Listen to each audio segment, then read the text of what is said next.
Surga dan kenikmatannya sebagai keberuntungan bagi siapa saja yang bersolawat dan memohonkan selamat serta berkah atas Nabi. Dengan menyebut nama Allah yang Maha Pemurah lagi Maha Penyayang, saya mulai penulisan kitab kisah Maulid Nabi ini, dengan menyebut nama Allah yang Maha Agung, seraya memohon limpahan berkah atas apa yang telah diberikannya. Dan juga saya memanjatkan puja dan puji, dengan pujian yang tak ada henti-hentinya. Dan seraya mempersembahkan sedalam-dalamnya rasa syukur yang baik. Dan saya mengucapkan salawat dan salam atas Nur Muhammad yang bersifat mendahului dan mengawali. Nur yang senantiasa berpindah-pindah dari dahi ke dahi para leluhurnya, orang-orang yang terkemuka. Dan saya memohon keridhaan Allah Ta'ala, khusus bagi para keluarga Nabi yang suci. Dan semoga melimpah ruah pula kepada para sahabatnya, para pengikutnya dan orang-orang yang mencintainya.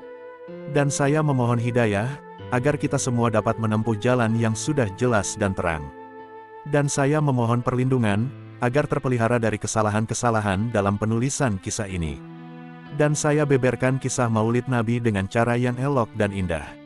Sambil merangkai untaian nasab mulia yang terasa manis bagi para pendengarnya.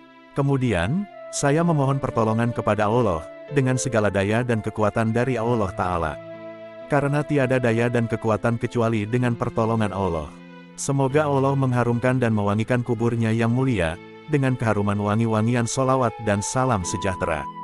Ya Allah, berilah solawat dan salam serta berkah atas Nabi Shallallahu Alaihi Wasallam.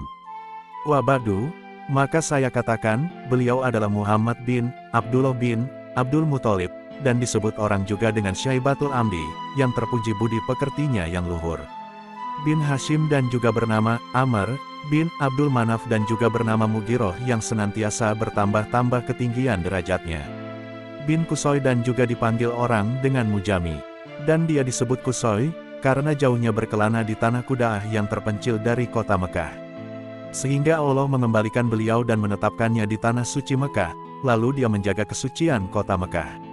Bin Kilab dan juga dipanggil Akim bin Murrah, bin Ka'ab, bin Luay, bin Golib, bin Fir dan disebut orang dengan nama Quraisy. Dan dengan nama Quraisy itulah, kemudian keturunan Fir dinamakan suku Quraisy. Dan keturunan sebelum Quraisy disebut suku Kinanah. Demikianlah menurut keterangan yang telah disepakati ahli riwayat. Bin Malik, bin Nadar bin Kinanah, bin Huzaimah, bin Mudrikah bin Ilyas, dialah yang pertama menghadiahkan unta yang disembelih di bumi haram kota Mekah. Dari tulang belakang beliau, didengar Nabi Shallallahu Alaihi Wasallam berzikir dan bertalbiyah kepada Allah. Bin Mudor, bin Nizar, bin Ma'at, bin Adnan. Demikianlah nasab beliau Nabi Muhammad Shallallahu Alaihi Wasallam menurut jalan riwayat ulama, muhadisin, bagaikan butir-butir permata indah. Nasab beliau Shallallahu Alaihi Wasallam ke atas sampai kepada Al-Khalil Ibrahim, alaihi salam, beliau enggan dan melarang menyebutnya sampai kepadanya. Adnan, menurut keterangan ulama yang ahli tentang nasab, tanpa diragukan lagi.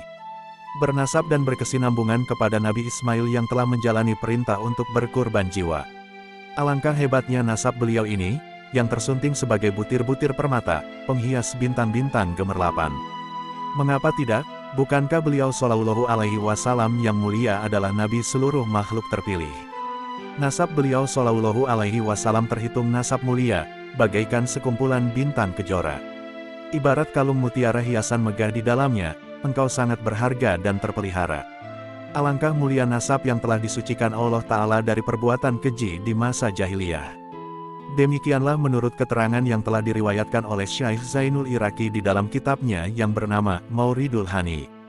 Allah telah memelihara kemuliaan Nabi Muhammad terhadap bapak-bapaknya yang mulia, demi memelihara namanya. Mereka tinggalkan perzinaan, maka mereka senantiasa tak tercela sejak Nabi Adam hingga ibu bapaknya. Nur kenabian Muhammad selalu berpindah dan memancar dari pelipis ke pelipis nenek moyangnya dengan cerlang-cemerlang. Dan nampak jelas kecermelangannya pada kening kakeknya Abdul Muthalib dan putranya Abdullah. Semoga Allah mengharumkan dan mewangikan kuburnya yang mulia, dengan keharuman wangi-wangian salawat dan salam sejahtera. Ya Allah, berilah salawat dan salam serta berkah atas Nabi Shallallahu Alaihi Wasallam.